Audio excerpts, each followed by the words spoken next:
네, 안녕하세요. 예, 자, 우리 그 국가 관할권 행사 관련해서 이어서 여러분에게 설명을 드리도록 하겠습니다. 자, 형사 관할권 행사 관련한 세 번째 원칙이 이 보호주의입니다. 이 보호주의에 따르게 되면은 그 외국에서 발생한 외국인의 행위를 할지라도 그로 인해 국가적 이익을 침해당한 국가가 관할권을 행사할 수 있는 그런 원칙입니다. Protective Principle이라고 하는 것인데요. 그러니까 우리가 이전에 어떤 속주주의랄지 속임주의에 따라 관할권을 행사할 수 없는 경우에도 이 형법 제5조에 따라서 우리나라의 경우라면은 보호주의적 원칙에서 관할권을 행사할 수 있습니다. 네, 형법 제5조를 볼까요? 외국인의 국외범 이렇게 돼 있고 본법은 대한민국 영역에서 다음에 기재한 죄를 범한 외국인에게 적용한다. 그러니까 이 보호주의는 형법에 뭐 수백 개 죄가 있잖아요. 그 중에서 국가적 법익에 관한 죄 중 핵심적인 죄, 기타 그 사회적 법익에 관한 죄 중에서 핵심적 범죄들이 열거되어 있습니다. 7개 범죄인데요. 내란죄, 외환죄, 국기에 관한 죄, 통화에 관한 죄, 유가증권, 우표와 인재에 관한 죄, 문서에 관한 죄 중 제225조 내지 제230조, 인장에 관한 죄 중 제238조 이렇게 되어 있어요.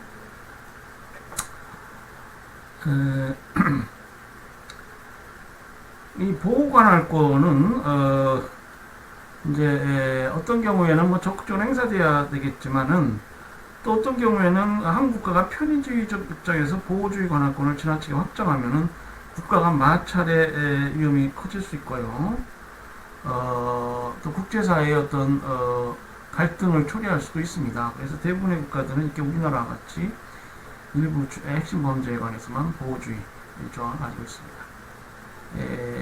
국제법 판례 중에 이 아이만 케이스라는 게 있어요. 이것이 이제 보호주의. 이 사건은 이스라엘 우리 형사관할권 행사가 이게 적법하냐 이런 사례인데요. 1961년도 사례입니다. 그러니까 2차 세계대전이 끝나고 그 뭡니까 뉘른베르그 전범 재판이 열리고요. 그 이후에도 각국은 2차 세계대전 범죄에 관한 국내법을 많이 가지고 있습니다. 특히 미국도 그렇고요.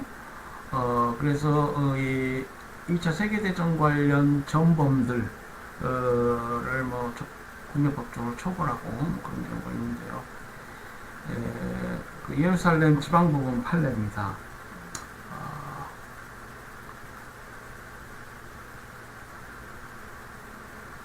볼까요? 우리 교재 217페이지에요. 아이히만은 나치시대 유태인 학살의 책임자 중 하나였다. 전쟁이 끝나자 그는 아르헨티나에서 숨어 살고 있다가 1960년 이스라엘 비밀 요원에 납치되어 이스라엘에서 재판에 회부되었다. 유태인 학살하였으니 이스라엘은 이제 국가적으로 이제 원수 비슷해서 가는 것이죠. 재판 과정에서 그는 이스라엘로 불법적으로 납치되어 왔다는 점과 소급 입법에 의한 기소라는 점, 뭐 좋지 않은 것,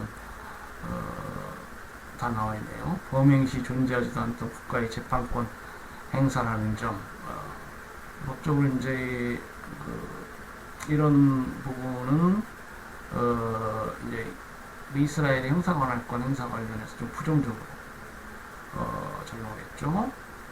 따라서 이스라엘 법원의 관할권 성립은 부인돼야 한다 이렇게 주장했어요. 자, 재판부는 그 주장을 기각하고요. 그 주장을 받아들이지 않고 보편주의적 관할권이 성립된다. 이 그 유태인 학살이랄지 뭐 지금 현대 국제법에 있어서 어떤 제노사이드라고 하는 대량 학살, 마약 밀매, 인신매매 이런 것들은 국제사회가 용인할 수 없는 그런 어떤 강행규범적 범죄고 강행규범적 성격 영역입니다. 경우는 그런 경우에는 어느 나라든지 우리 아까 그 해적을 소탕하기 위해서 우리나라 해병들 파병하는 것이 맞다라고 하듯이 이게 이상적인 거죠. 보편주의적 관할권, 속임주의, 속지주의, 보호주의에 해당하지 않더라도 이 보호주의는 이제 좀 보편주의에 가깝습니다만 결국 우리 국내 실정법에 근거하고 있고 뭐 또 일부 제만 있기 때문에 보편주의는 보호주의 유사하지만 더 이제 이상적인 거예요. 그래서 국제사회가 용인할 수 없는 그러한 영역의 범죄 행위 등에 대해서는 어느 나라든지 보편주의적 관할권을 행사할 수 있다. 할 수 있는 것이 아니라 또 적극적으로 행사해야 한다. 그것이 바람직하다. 국제사회에서 소위 실력을 가지고 있는 주체는 국가밖에 없잖아요. 물론 국제기구는 이제 안보리가 있습니다만 안보리 결의에 따라서 무슨 국제군이 뭐 조직될 수도 있습니다만 결국 미국군이랄지 거기에 동의한 국가들 통해서 국제군이 조직되는데 그리고 국제사회에서 실력을 가지고 있는 주체는 국가만이 밖에 없고 이런 국제사회 보편적 이상을 위해서 보편주의적 관할권이 보편주의적 관할권을 행사할 수 있고 또 적극적으로 행사해야 한다. 이런 이론이 보편주의 이론입니다. 법원은 유태인 보호주의적 관할권이 인정된다고 판단했어요. 다음으로 교재 219페이지인데 피해자 국적주의가 있습니다. Passive Nationality Principle이라고 하는 것인데 이 원칙에 따르면 외국인이 자국민을 대상으로 외국에서 범한 범죄에 대하여 국가가 관할권을 행사할 수 있다는 원칙입니다. 피해자 국적주의예요. 그래서 이제 형사법적 문제는 범인, 소위 가해자하고 뭐 피해자가 있는데요. 이 관할권 행사에 있어서 우리가 아까 살펴본 소빈주의는 이제 가해자 국적주의라고도 할 수 있습니다. 그렇죠? 이제 반대로 피해자 국적에 따라서 관할권 행사할 수 있다는 이론이 국제에서 발전하고 현대 국제법에서 새롭게 발전하고 있습니다. 아까 말씀드린 대로 미국의 테러, 테러와의 전쟁 관련해서도 많이 이 원칙이 원용된 바 있고요. 그래서 이 가해자와 피해자 문제는 국내 형사법에서도 좀 문제예요. 그래서 이제 지금 국내 형사법에 있어서 가해자 위주의 어떤 법조항들이 많다. 그럼 그럴 수밖에 없죠. 소위 규문주의적 형사법관, 과거에 이제 그 절대 국가 시대에 범인은 사람도 아니죠. 막 데려다 고문하고 뭐 그렇기 때문에 근대 헌법 원칙에 이 가해자를 보호하기 위한 조항이 들어가게 되고 또 그 헌법에 따라 제정된 뭐 형사법도 그렇고요. 과도하게 가해자를 보호하, 이 현대, 그러니까 초창기에는 그게 말이 그것이 원칙으로 어떤 정기능 하였지만은 이제 현대에 들어와서는 과도하게 가해자를 보호하고 피해자를 소홀히 한다. 그래서 피해자를 보호하기 위한 여러 제도들이 필요하다. 뭐 이렇게 국내 형사법적으로도 이제 그런 어떤 경향이 있는데요. 국제 형사관할권 행사 관련해서도 이 피해자 국적에 기반해서 적극적으로 관할권을 행사하는 원칙이 있다. 그래서 이제 법 원칙은 기본적으로 이 피해자 국적주의에 따른 관할권 행사가 국제법 체계에 안 맞는다. 이렇게 반대하는 국가도 많았어요. 영미법계 국가들이 보통 그랬는데 외국에서 외국인이 저지른 범죄는 원칙적으로 피해자 국적국 관심사가 되지 않는다. 그런 입장이었습니다. 그러나 범죄 발생지국이 처벌에 적극적이지 않거나 관할권 행사할 능력이 없으면 자국민의 이익을 보호하기 위해 자국 내로 들어온 범죄인을 처벌할 수 있어야 한다. 이런 주장으로 이제 설득력이 있지 않느냐 이렇게 봤고요. 미국 같은 경우는 Omnibus Diplomatic Security and Anti-Terrorism Act라는 시정법을 정해서 테러 행위랄지 이런 국제적 성격의 범죄 피해자가 미국인인 경우에 관할권 행사할 수 있다. 이런 부분을 나와 있습니다.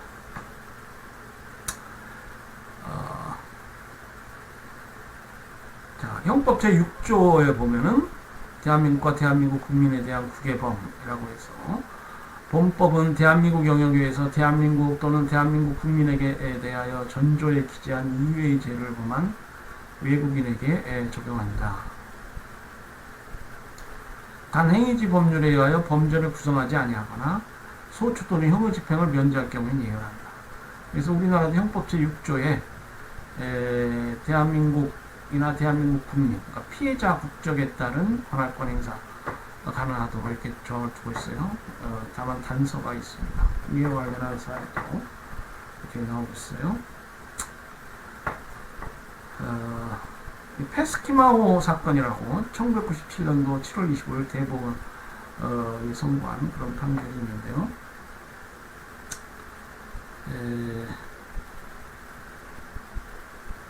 이 사건은 이제 1996년 8월 2일 남태평양 공해상에서 조업 중이던 한국 온양어업회사 소유의 선적, 한국 온양어업회사가 소유하고 있지만 온두라스 선적, 편의 지적 비슷했던 것 같아요. 온두라스 선적의 배에서 중국인 그 참치어선이고 페스키마 제15라고 불리는 것인데 조선족인 중국인 선원에 의한 선상 반란이 발생해서 한국인 선장을 포함한 한국인, 인도네시아인, 중국인 총 11명이 살해된 사건입니다. 이 사건에 관련해서 이제 그 가해자 범인이죠. 중국 그 정부가 적극적으로 뭐 형사관할권을 하겠다 이렇게 뭐 주장하지 않았어요. 그래서 이제 한국 법원이 결국 피해자 국적주의에 따라서 형사관할권 행사했는데 가장 많은 피해자인 국적국이죠. 그래서 한국이 이제 공해상에서 이 선박을 예인해서 선박과 선원을 유지했는데 주동자 한 명은 사형, 나머지는 무기징역을 받았습니다. 이제 그 과정에서 결국 그 형법 제6조가 적용이 되어서 그 피해자 한국인에 대한 피해에 대해서만 공소가 제기되고 인도네시아인이랄지 중국인이랄지 이 살인죄 같은 경우에는 이게 아까 그 말씀드린 보호주의에도 해당이 되지 않고요. 피해자 국적주의에만 해당이 되기 때문에 또 속인주의는 물론 지금 아니고요. 중국인이 가해자입니다. 그래서 이제 피해자 국적주의에 따라서 한국인에 대한 살인에 대해서만 공소가 제기되고 인도네시아인과 중국인의 살인행위에 대해서는 공소가 제기되지 않는 그런 사례입니다. 자, 이 미국 법원 판례인데요. 1988년도 판례입니다. 그 항공기 납치 사건이죠. 과거에 1980년대에는 이런 사건이 많았어요. 그래서 이제 그 세계가 뭐 테러리즘으로 공포에 떨기도 하고 있는데, 자, 유니스라는 사람이 레바논인입니다. 1985년 베이루트발 요르단 항공 비행기를 레바논 상공에서 납치했습니다. 항공기에는 미국인 승객 2명이 타고 있었어요. 이들은 아랍 연맹회의가 개최되는 튀니지로 가기를 원했으나 튀니지 당국이 착륙을 허용하지 않았습니다. 결국 이들은 베이루트로 돌아와 인질을 풀어주고 항공기를 폭파시킨 다음 도주했습니다.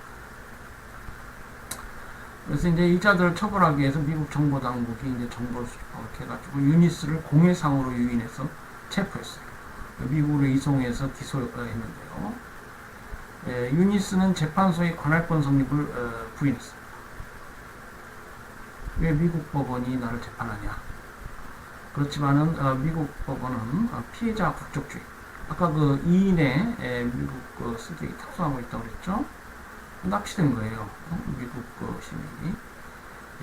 미국 보편주의, 이 항공기 납치 사건 같은 것은 이게 그 말씀드린 대로 아까 강행규범, 국제법상 강행규범 영역이 있어요. 휴먼 트래피킹인가요? 뭐 인신매매라고는 할 수 없지만 이런 부분도 국제법이 인타러러블이라고 할까요? 용인할 수 없는 그런 부분이네요. 그래서 재판부는 피해자 목적주의와 보편주의를 근거로 관할 것을 이번에 인정하고 있습니다.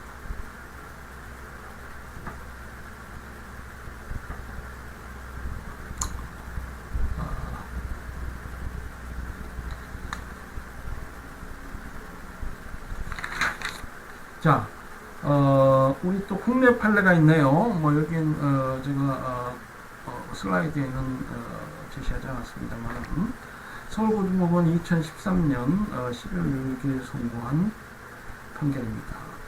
외국인의 국외범 관련 판결이니까요. 이게 이제 피해자 국적주의 또는 뭐 보호주의에 해당이 돼야 되는데 이게 이제 피해자 국적주의가 지금 문제된 것 같습니다. 자, 필리핀 국적의 피해자에 대한 살인 의존 및 사체 유기 미수의 점은 형법 제5조 제6조 본문에 해당하지 아니하므로 형법을 적용할 수 없어 재판권이 없다. 우리 교재 223페이지입니다. 피해자 공소의 일에 대한 사체 유기 미수의 점은 비록 피해자가 대한민국 국민이기는 하나 피해자 국적주의가 일단 적용될 수 있겠네요. 그러나 보면은 검사가 제출한 필리핀 개정 형법전에서 사체 유기 행위를 처벌하는 규정을 찾을 수 없고 단서에 해당이 되네요.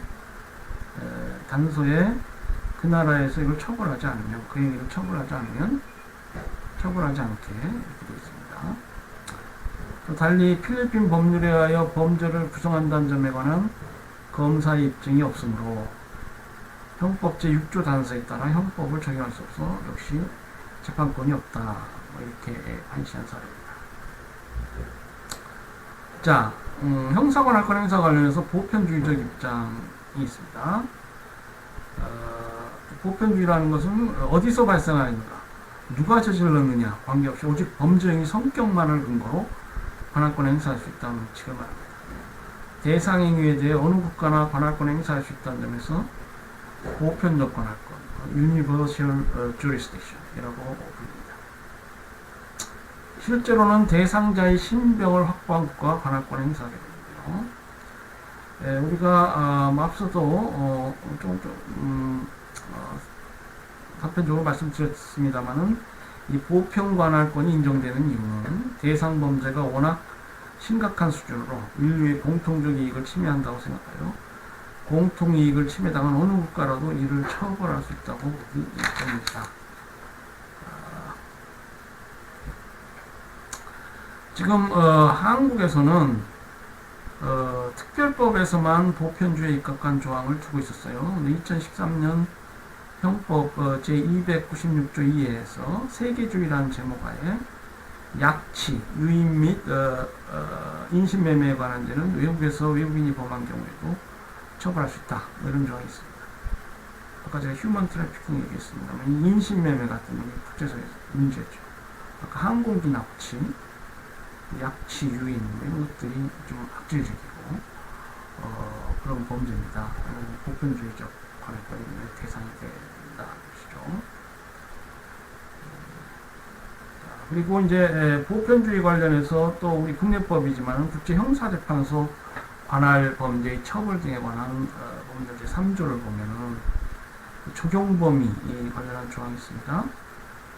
이 법은 대한민국 영향에서 이 법으로 정한 죄를 범한 내군과 외국인에게 적용된다.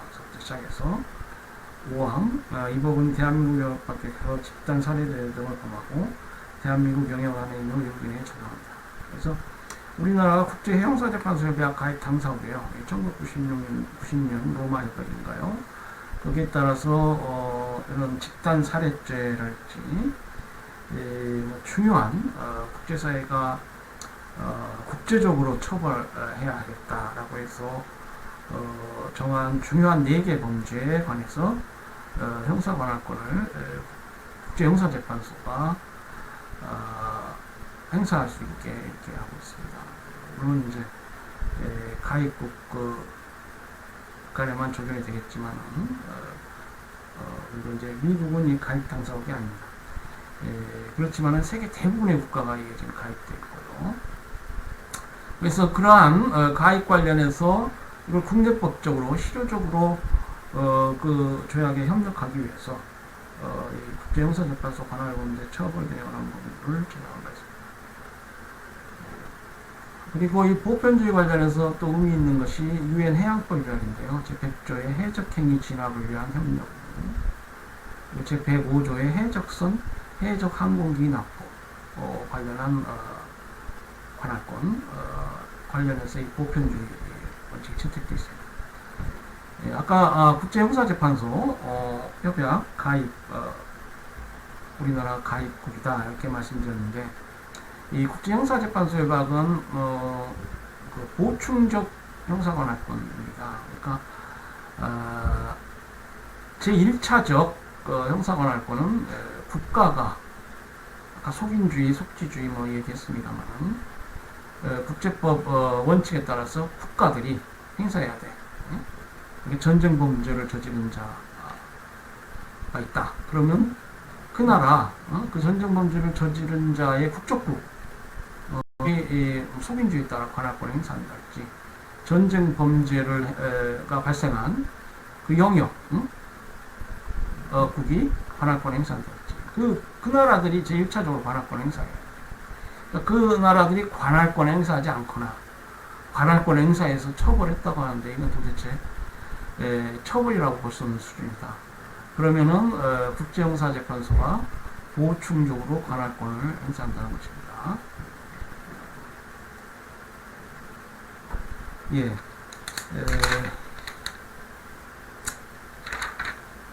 여러분 혹시 피노체트라고 들어보셨죠? 이 피노체트는 칠레의 통치자고요. 오랜 기간 칠레에서 독재를 행한 국가 원수입니다.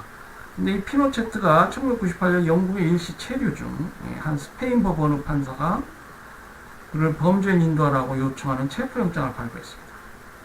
피노체트가 국가 원수 재직 시 스페인인을 포함한 수많은 사람들을 납치, 고문, 살해하였다.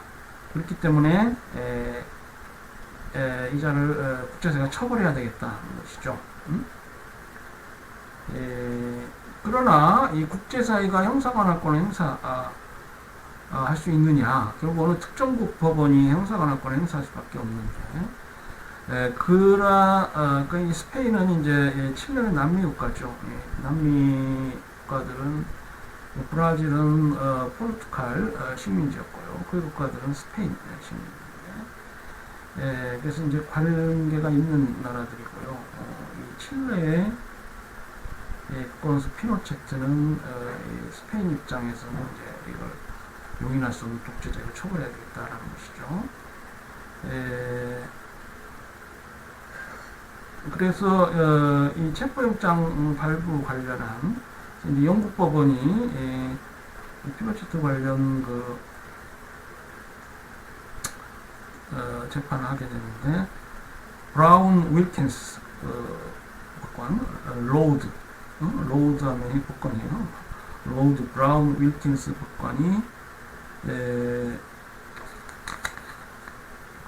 판결문을 작성했는데, 그 설시 부분을 보면 고문금지는 국제법상의 강행규범이며 보편관할권의 대상 범죄다. 뭐 이렇게 얘기하고 있습니다. 아까 그 약취, 유인, 인신매매 이거와 동일한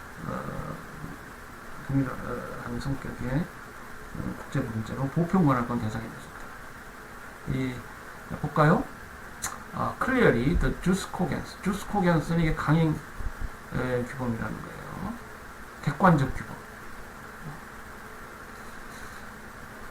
jus cogens nature of the prohibition against torture.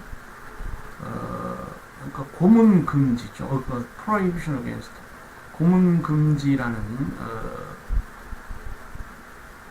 강행규범적 성격의 규범은 articulate the notion that the prohibition has now become one of the most fundamental standards of the international community.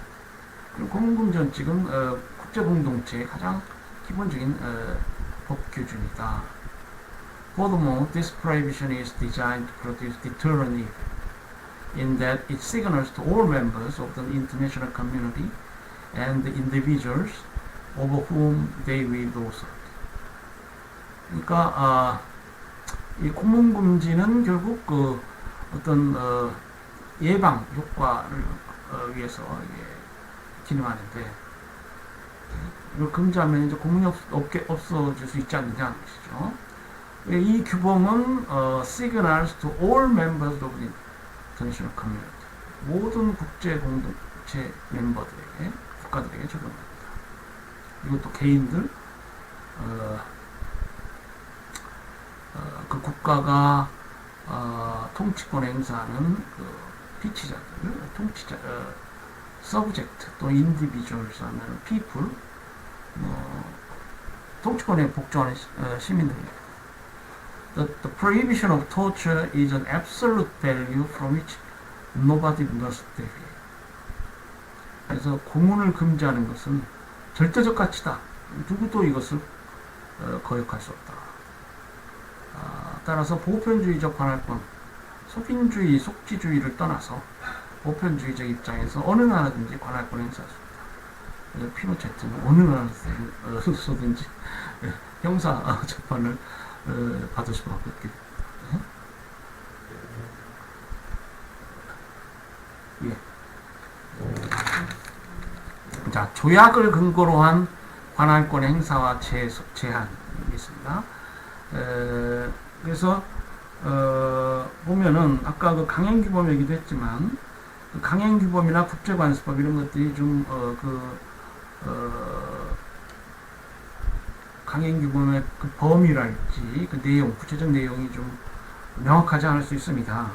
그래서 그 조약이 체결되는 경우가 있어요. 항공기 납치나 테러 등 일정한 범죄행위 방지에 관한 조약이 체결됐든지 그것이 한 예가 되는데, 이런 조약에서는 이제 out the day out judicate, 그래서 이런 범죄에 대해서 기소를 하거나 범죄를 인도해야 된다, 뭐 이런 의무를 조항에서 두는 경우가 있습니다.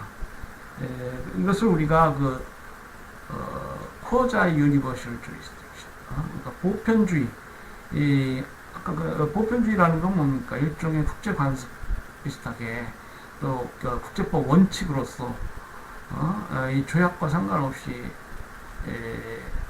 관할권에서 근거가 되는데, 이건 이제 조약을 근거로 하니까 쿼자이란 말이 앞에 붙게 돼요. 준 보편 관할권적 성격이라고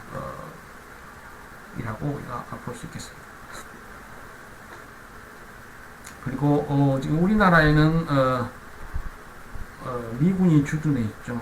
주한미군이라고 하는데, 이 주한미군 지위에 관련한 협정이 있습니다. 그래서 한국의 형사관할권을 제한하게 되는데, 22조 보면은 22조 3호인가요? 재판권 행사할 권리가 경합하는 경우에는 다음의 규정이 적용됩니다. 가. 합중국 군당국은 다음의 범죄에 관한 합중국 군대의 구성원이나 군속 및 그들의 가족에 대하여 재판권 행사한 제1차적 권리를 가집니다. 그러니까 범죄 중에 오로지 합중국 재산이나 안전에 대한 범죄, 오로지 합중국 군대의 타 구성원이나 군속 또는 그들의 가족의 신체나 재산에 대한 범죄, 공무집행 중의 자기 또는 부작위에 대한 범죄, 기타 범죄에 거기에 해당이 되고요. 기타 범죄에 관하여는 대한민국 당국이 재판권 행사할 제1차적 권리를 가집니다. 그래서 일부 범죄에 관해서는 미국이, 미합중국이, 그리고 그 외의 범죄에 관해서는 대한민국 당국이 재판권 행사한다. 그리고 합의의사록 제22조 제1항 나호를 보면은 대한민국 계엄령을 선포한 경우에 어떻게 되느냐? 계엄령을 선포하게 되면 본조 규정은 계엄령 안에 있는 대한민국 지역에 있어 그 적용이 즉시 정지된다 이렇게 되어 있어요. 그래서 계엄령이 해제될 때까지는 모든 합중국 군대의 구성원, 군속 및 그들의 가족 모두에 대해서 합중국이 재판권 행사한다 이렇게 되어 있습니다.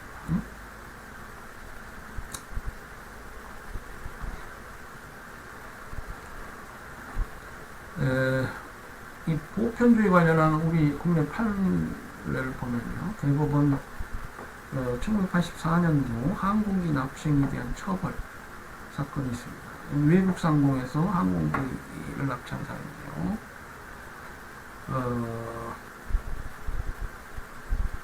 이 사례는 이제 탁장인이라는 중국 법인인데 피고 6인과 함께 항공기를 납치했어요. 그래가지고 이 항공기는 이제 1983년 5월 5일 중국 심양발 상해 여객기인데요.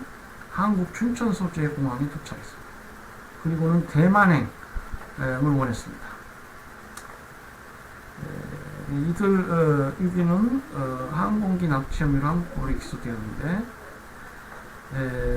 이제 피고인들은 외국인인 피고들이 중국 상공에서 항공기를 납치했으므로 이 사건은 외국인의 국외범이고 항공기 운항 안전법 제9조 위반 행위는 형법 제5조 외국인의 국외범 처벌 대상으로 열거되어 있지 않기 때문에 보호주의가 적용되지 않는다 이렇게 했어요. 그래서 재판 관할권이 없다 이렇게 판단한 그런.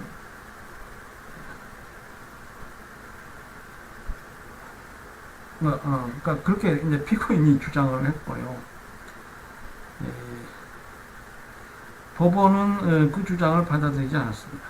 이 사건 항공기 착륙국인 우리나라에도 경합적으로 재판관할권이 생긴달지 이렇게 그런 의미에 따라서 우리나라 형사재판권이 미친다 하고 주심에서 그렇게 판결했는데 대법원이 지지한.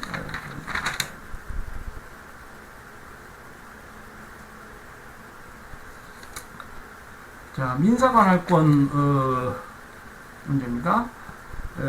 말씀드린 대로 이제 그 민사적 사항 중에서도 그러니까 공법적 부분이 있어서 이 국제법에서 문제되는 그런 문제들이 있어요.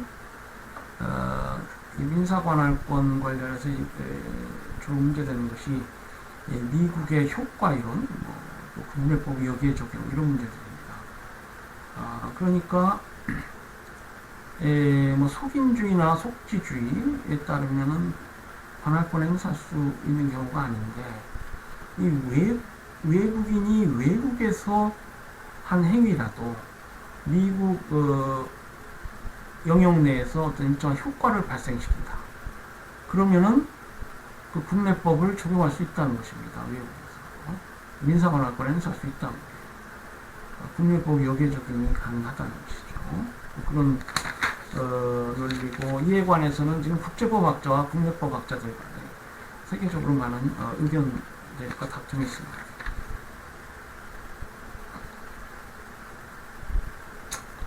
자, 휠라티가 버서스 페나 이랄라 미국 국내 판례인데요.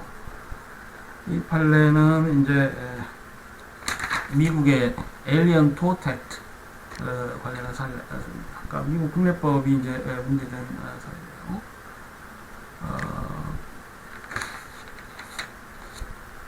이 에일리언 토트 액트에 따르면은 그 국제법을 위반한 불법행위에 대해서 외국인은 연방법원에 민사소송을 제기할 수 있다. 이렇게 규정한 사례입니다.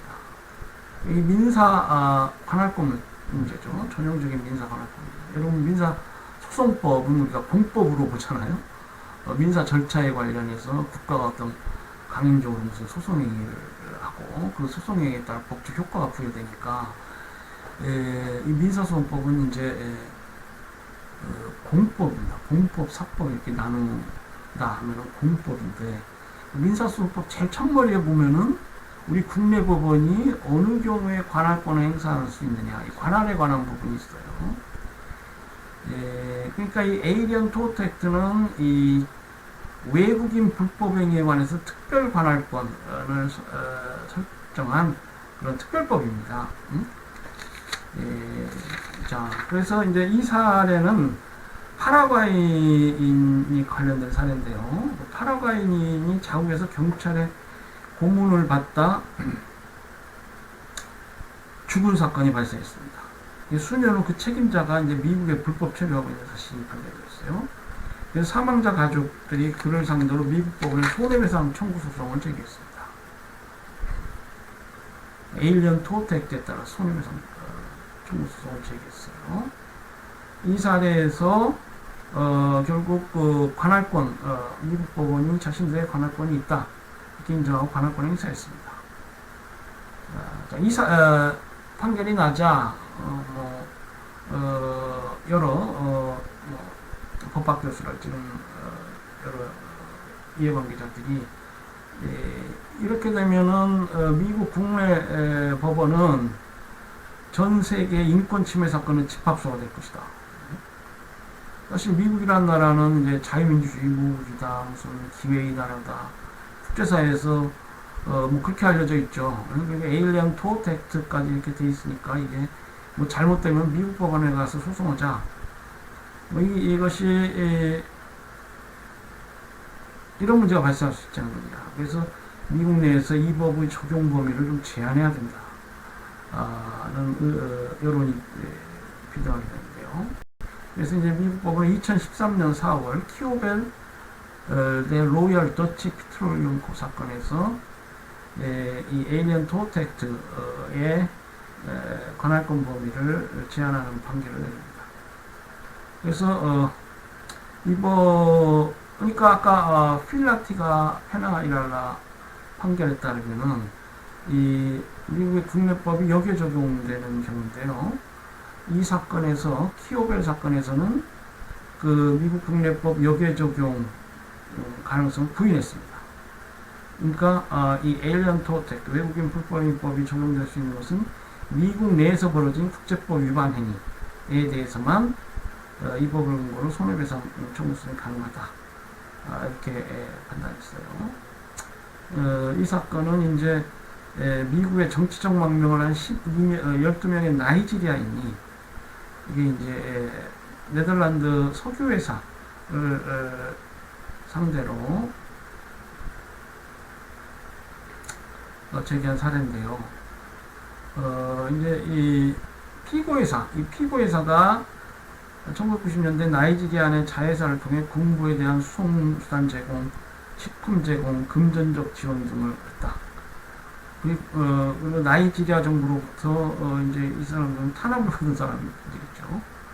그러니까 이게 직접적으로 탄압받은 것도 사실 아니고 이 실체적 사안도 조금 인용이 되기 어려운데 간접적으로 어쨌거나 이게 군부에 대한 수송수단 제공하고 식품 제공하고 금전적 지원했으니까 이게 공동 불법행위자로 이렇게 배상해라 뭐 이렇게 사례입니다. 그 사례에서 이 관할권 행사를 하지 않았어요.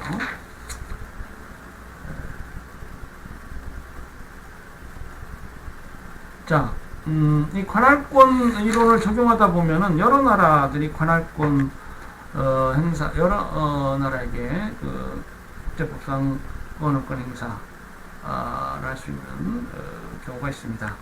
이걸 우리가 관할권 경합이라고 하는데요. 이러한 경우에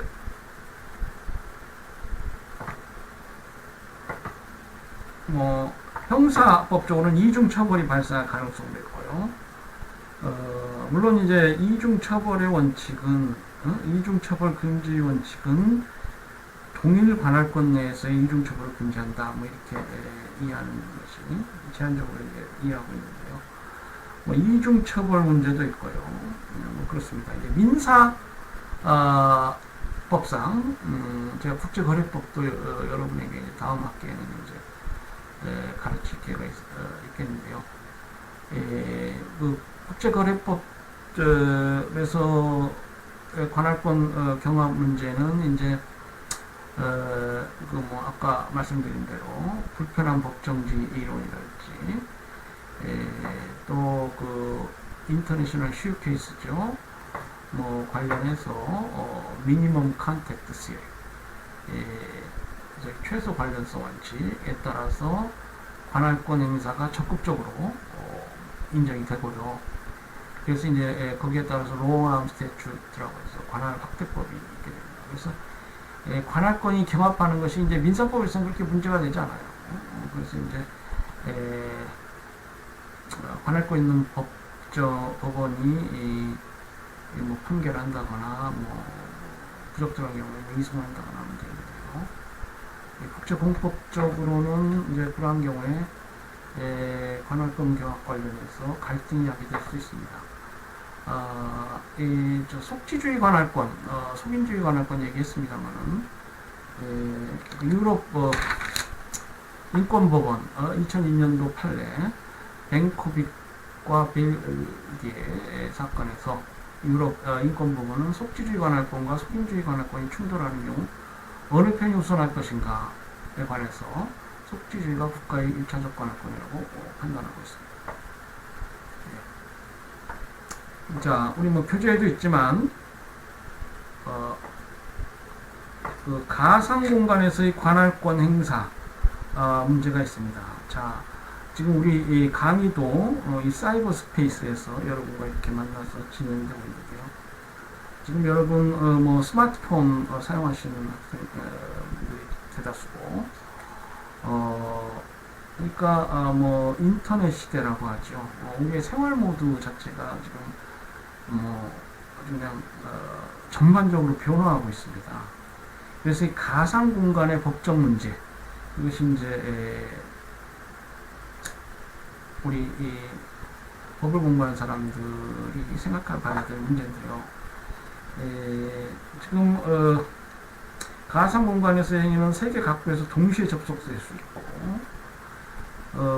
또 그 어떤 가상 공간에서의 윤리의식은 현실 세계보다는 좀 미약할 수 있고요. 어떤 국제법이 예상하지 못한 그런 사태가 발생됩니다. 우리 교재도 있지만 근데 이런 경우를 생각해 보세요. 어떤 사람이 외국에서 각국에서 도박장을 개설했다. 지금 우리 한국은 도박을 원칙적으로 금지하고 있습니다. 근데 국가에 따라서는 도박이 허용되고요. 그 나라, 각국은 도박이 허용되는 나라다. 자, 그러면은 형사관할권 문제가 발생했다라고 했을 때 이 행위지를 어떻게 볼 것인가? 각국에서 도박장을 개설해서 영업을 했으니까 이미 현지에서 그러니까 각국의 행위지인가? 또 서버 역할을 하는 A의 컴퓨터가 소재한 지역이 행위지인가? 컴퓨터는 얼마든지 쉽게 이동시킬 수 있었잖아요. 또 도박장 홈페이지 주소 맨 끝에 표시되는 국가 표시. 예를 들면 .kr. 그럼 kr은 이제 코리아인가요? 코리아가 행위지인가? 사실 행위자는 그 나라에 가보지 않고도 자신의 도메인을 한국이면 한국, 미국 기업이 아닌데도 미국 도메인을 사용해서 중국 사람이 웹사이트를 개설할 수 있어요. 자, 이런 경우에 A가 개설한 인터넷 도박장에 다수의 한국인이 한국에서 접속해서 도박을 하고 있다면 어떻게 이걸 처벌할 것이며 A 행위가 한국에서의 도박장에서 뭐가 다른가? 이런 문제들. 도박의 행위지는 한국인가? 또 A가 우연히 한국에 온다면 도박장 개설죄로 처벌될 수 있는가? 뭐 등등. 우리 전혜석 교수님이 이 가상 공간에서의 관할권 해석하게 됐습니다. 재미로 많이 하셨습니다. 이런 문제들이 사실 우리 심각하게 지금 우리 법학자들이 고민해야 할 문제예요. 네. 자, 그 오늘 강의는 여기까지 하도록 하겠습니다. 그래서 우리 3주차 두 번째 시간은 우리가 국가의 관할권 행사, 국가의 관할권을 국제법에서 어떻게 보고 있는가 이런 문제에 관해서 공부하였습니다. 다음 시간에는 아마 주권 면제 관련해서 강의가 이어지겠습니다. 네. 강의를 시청해 주셔서 감사합니다. 예. 그러면은 항상 보건, 위생에 신경 쓰시고 행복한 하루 되시기 바랍니다. 네, 안녕히 계세요.